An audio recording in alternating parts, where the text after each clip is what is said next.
Hello class, the main topic of my discussion today is going to be food insecurity. And first I want to begin by defining food insecurity and what it means to folks who are unfamiliar with the term. Insecurity is a noun and it's the condition of not having access to sufficient food or food of an adequate quality to meet one's basic needs. Now it is estimated that over or about 800 million people suffer every day from food insecurity. And the basic point or the goal of my discussion here today is to show the correlation between food insecurity rates and the low income and rural counties across America. And another part of the goal is to raise awareness for that so that we can better that and we can improve and make more Americans more secure with the food that they're consuming.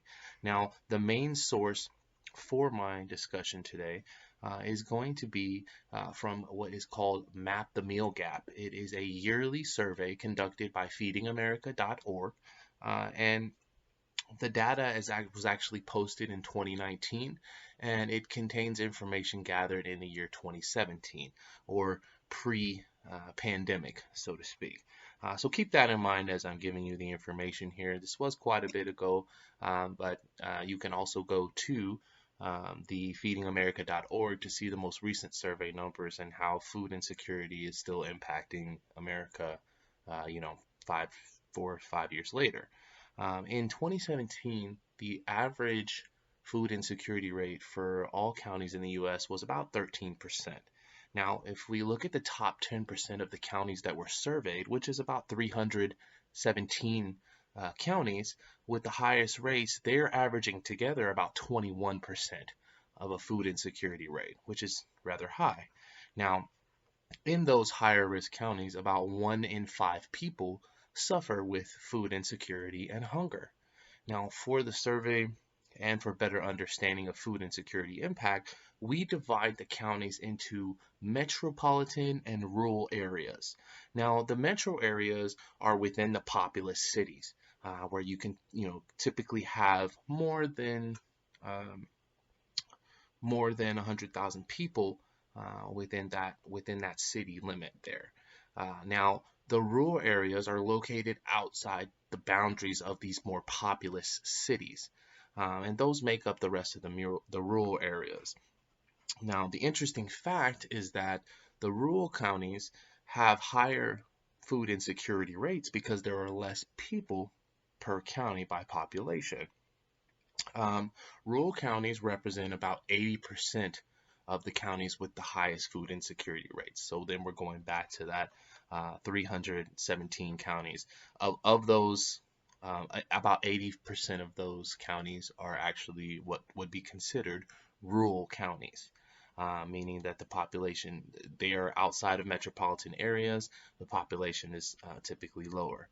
What can be a little bit confusing is that this does not correlate to the actual number of people suffering from food insecurity in those counties. So the survey data shows that the larger populated counties have lower food insecurity rates because of the amount of people in that area. What this means is that the food insecurity percentage or the rate is low, but the number of people impacted is very high and higher than rural areas. We can actually see a graph here wherein it dictates, the percentage of the food insecurity rate for these counties, but it also shows the number of people that are affected by food insecurity. So what we find is, and what the chart will show, is that yes, the food insecurity rates are low.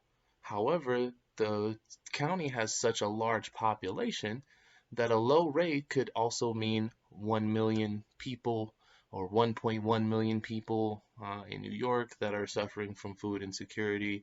And Dallas, we're looking at Dallas County and Tarrant counties as well, that have lower rates but have 300,000 or more people that are suffering within that county from food insecurity.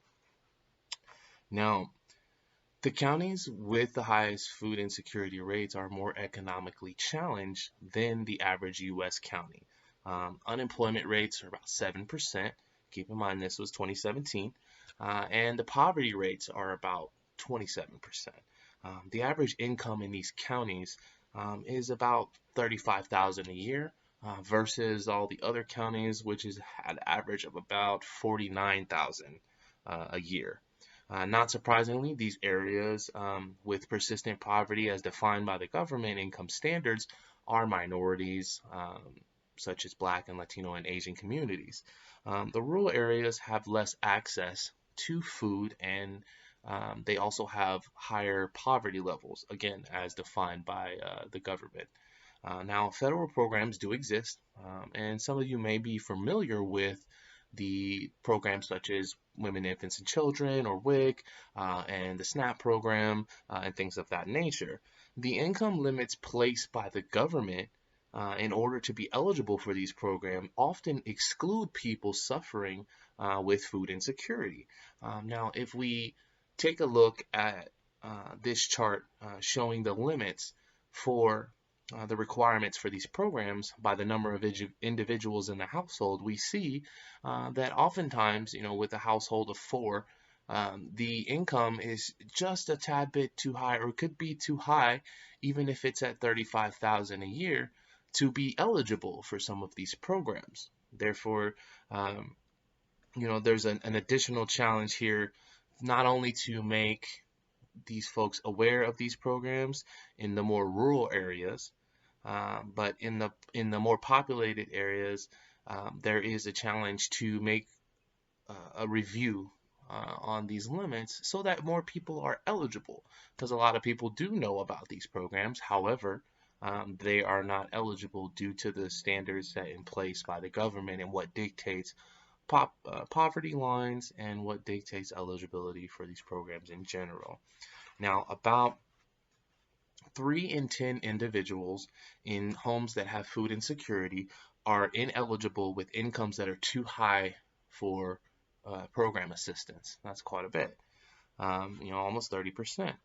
Now, what is needed to improve the situation is a review of the poverty limits and program eligibility, as well as increased awareness in rural communities to gradually improve food insecurity rates in these communities or in these counties in general.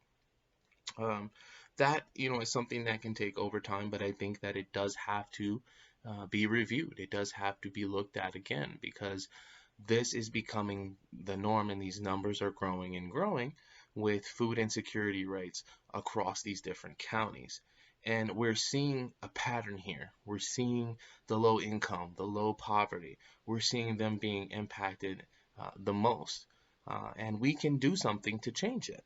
We just kind of have to go back to the drawing board as a country. The government has to reevaluate some of the eligibility requirements, some of the tools that they're using to make people aware, and we have to get the word out so that people know that there is help and there is things that we can do to combat food insecurity.